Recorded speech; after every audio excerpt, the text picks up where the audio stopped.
मुंबई के चांदीवली विधानसभा सीट से जुड़ी एक अहम राजनीतिक और चुनावी प्रक्रिया फिलहाल विवादों के कारण रुक गई है। यहाँ ईवीएम मशीनों के सत्यापन यानी वेरिफिकेशन के प्रक्रिया पर असहमति के चलते पूरी जांच फिलहाल स्थगित हो गई है। जानकारी के अनुसार यह पूरा विवाद उस समय सामने आया जब कांग्रेस नेता नसीम खान और चुनाव आयोग के अधिकारियों के बीच जांच की स्टैंडर्ड ऑपरेटिंग प्रोसीजर यानी एसओपी को लेकर सहमति नहीं बन पाई। सूत्रों के मुताबिक नसीम खान मौजूदा प्रक्रिया से पूरी तरह संतुष्ट नहीं थे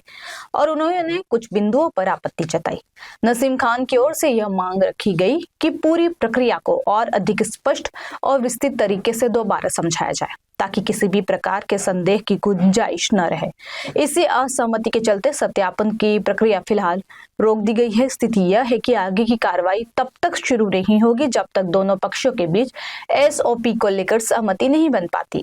साथ ही नसीम खान ने इस मामले में आगे की जांच के लिए लगभग 2 सप्ताह का समय मांगा है। उनका कहना है कि इस दौरान वे पूरी प्रक्रिया का अध्ययन करेंगे और जरूरी सुझाव भी साझा करेंगे ताकि भविष्य में इस तरह की स्थिति दोबारा उत्पन्न न हो। अब देखना यह होगा कि आने वाले दिनों में दोनों पक्ष किस तरह से इस गतिरोध को दूर करते हैं और ईवीएम वेरिफिकेशन की प्रक्रिया दोबारा कब शुरू हो पाती है। देखिए, मुंबई हाई कोर्ट ने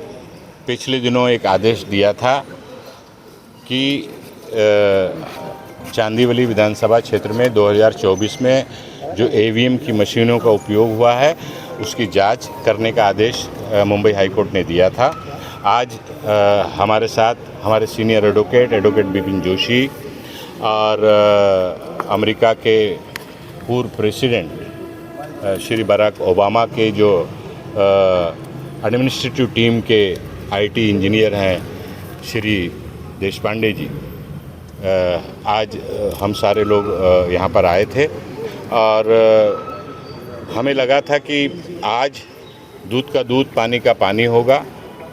और जो शंकाएं हैं मशीनों में जो चीज़ हो सकता है, क्या गलती हो सकती है, उन तमाम सारी चीज़ों की जांच आज हो जाएगी ताकि सारी सच्चाई सामने देश के सामने आएगा। लेकिन जो इंजीनियर भेल कंपनी बेंगलोर से आए हुए थे उन्होंने साफ कहा कि नियुक्त आयोग के से हमें जो निर्देश है सिर्फ इतना ही है कि सीयू यूनिट, बीयू यूनिट और वीवीपैट ये तीनों मशीन को हम एक साथ टेबल पे रखेंगे और उसको ऑन करेंगे और उसमें रेडी का फ्लश जब करेगा तो आपको मान लेना पड़ेगा कि मशीन में कोई गड़बड़ी नहीं है। तो इस तरह से तो मशीन की कोई जांच हो ही नहीं सकती। ना उसके डेटा की बात वहाँ पे की जा रही है, ना एसएलयू की बात की जा रही है, सिंबल लोडिंग यूनिट जो है उसके बारे में ना कोई बात की जा रही है, एसएलयू के डेटा की बात कोई नहीं की जा रही है। तो विस्तार से फिर हमारे जो टेक्नीशियन थे, टेक्निकल थे, उन्होंने बहुत ही लगभग हम लोगों ने 2 से ढाई घंटा माननीय सुप्रीम कोर्ट का आदेश और उस मशीन में क्या क्या चीज़ों की जांच होनी चाहिए सुप्रीम कोर्ट के आदेश के मुताबिक वो हमारा अधिकार है, वो जांच उन्होंने करना चाहिए। तो उन इंजीनियरों ने उस बात को सही माना, एग्री किया, लेकिन उन्होंने कहा कि हमें जो गाइडलाइन है हम उसके आगे नहीं जा सकते। तो कुल मिलाकर चुनाव आयोग की मंशा पे शक है कि चुनाव आयोग साफ तौर पर जो चुनाव आयोग पे पिछले 10-12 साल से बार बार आरोप लग रहा है मशीन में टेम्परिंग की, वोट चोरी की, उसको वो साफ दिखाना नहीं चाहते हैं, लोगों के सामने लाने देना नहीं चाहते हैं। अगर उनको लाने देना होता तो सुप्रीम कोर्ट के आदेश के बावजूद, मुंबई हाई कोर्ट के आदेश के बावजूद इस तरह का रिस्ट्रिक्शन इंजीनियर को लगाकर यहाँ पे आज जांच के नाम पर नहीं भेजते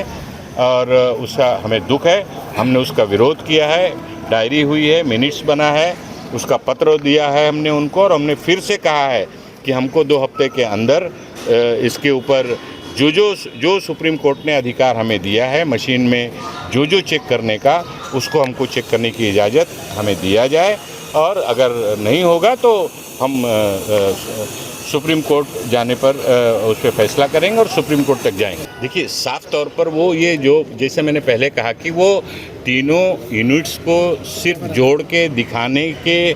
अलावा और कुछ हमें करने देना नहीं चाहते हैं जी, और कोई बात सुनना ही नहीं चाहते हैं। जैसे एग्जाम्पल हमारा सुप्रीम कोर्ट ने कहा है, साफ तौर पे कहा है कि एसएलयू और उसका डाटा चुनाव होने के बाद भी मौजूद रहना चाहिए। तो आज अब जब कोर्ट में मामला चल रहा है तो एसएलयू यूनिट जो है वो हमें देखने देना चाहिए, उसका डाटा क्या है वो हमें देखने देना चाहिए। बहुत सारी चीज़ें हैं, बहुत सारी तर्क वितर्क बहुत सारी हुई हैं, लेकिन चुनाव इंजीनियर की भी एक लिमिट थी, मुझे लगता है। वो भी बेचारा सब चीज़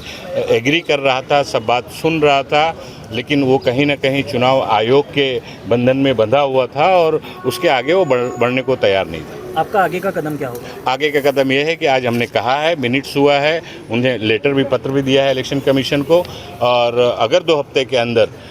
चुनाव जो सुप्रीम कोर्ट ने जो निर्देश दिया है उस निर्देश के मुताबिक अगर हम लोगों को मशीन की जांच करने नहीं दिया तो फिर से हम सुप्रीम कोर्ट का दरवाज़ा खटखटाएंगे।